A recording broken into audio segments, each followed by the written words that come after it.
ที่แรกก็เจ็บเส้นเนาะเจ็บเส้นเจ็บน้ำเอ็นคอไปตามอะไรมาแล้วก็ลงไปแอวเนาะแล้วก็เคยกินมาหลายอย่างแหละแต่ว่ามันบ่ไข้นะมากินตัวนี้แล้วคือรู้สึกว่าไข้แล้วก็เป็นตุ่มตามมือตามตีนและของมันยาตามตีนแล้วอันมันเครื่องมันก็ขึ้นมาตามตัวก็มีนะเป็นตุ่มจุดๆนะเป็นน้ำออกมานะเป็นน้ำแบบใสๆแบบคั้นเขากินของพิษบอกอีหยังมันก็แห้งขึ้นนะแล้วมากินตัวนี้เขากินอย่างก็บ่รู้สึกอย่างเลยแล้วแต่มันจะบ่ขึ้นเลยนะอ๋อก็ดีมีทั้งเจ็บหลังปวดแอวทั้งอันกินข้าวบ่แซ่บทั้งเป็นตุ่มนอนกันยากนั่นแหละนอนกลางคืนกันยากกินตัวนี้คือว่าบรรเทาได้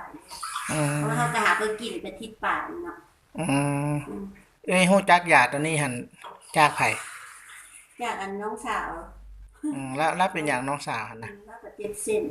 เจ็บกระเพาะลำไส้นี่แหละเอเจ็บหลายออย่างเอพิดอกรรมเลยดิสาวนั้นอืมพิดกรรมเลยแล้วกินยาตัวนี้แหละดีขึ้นเนาะกินตัวนี้แล้วดีขึ้นเออพญานมันว่าเจ็บเส้นเจ็บเส้นกินข้าวบ่แซ่บนอนบ่หลับแล้วก็ปวดเมื่อยน้ำแข้งน้ำขามาน้ำคอบ่าไหล่นี่มันว่าเลี้ยวบ่ได้โอ้คันสิเลี้ยวก็จะได้หมุนไปเทิงโตโอ้มันเออปานว่าประมาณว่ามันแข็งเรียบบ่ได้มันแข็งเจ็บนี่เนาะก็เมื่อยนวดเมื่อยบีบยามองยาบ่มองแนวไหนเขาว่ายาคลายเส้นคลายเอ็นแล้วมันซื้อมัดขวดละ30 40ขวดละ50ขวดละ60บ่แนวนี้ตีแพงไปไอ้เต็กนำมาห้านขายยาห้านนวดเพิ่นว่าไว้ก็คุณลุงผู้ซื้อมาเมื่อละมานวดเจ็บแต่สิ้นแต่หนังซื่อๆบ่คลายจักหน่อยย่าเราหั่นน่ะตู้ย่าอยู่เฮือนหั่นแหละมันเว้ากับลูกหลานเนาะก็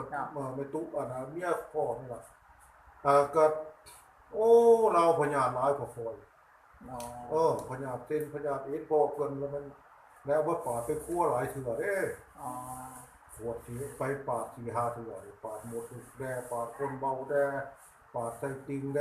ก็ยังว่าเพลียแลแล้วเนาะก็ปาดมะไข่ล้างแดมะไข่ล้างยังหน่วยเดียวเดี๋ยวนี้อ๋อเดี๋ยวนี้เราเอานี่มากินแล้วเราเพิ่นก็ว่ากระปุ้นกระปั้งขึ้นมา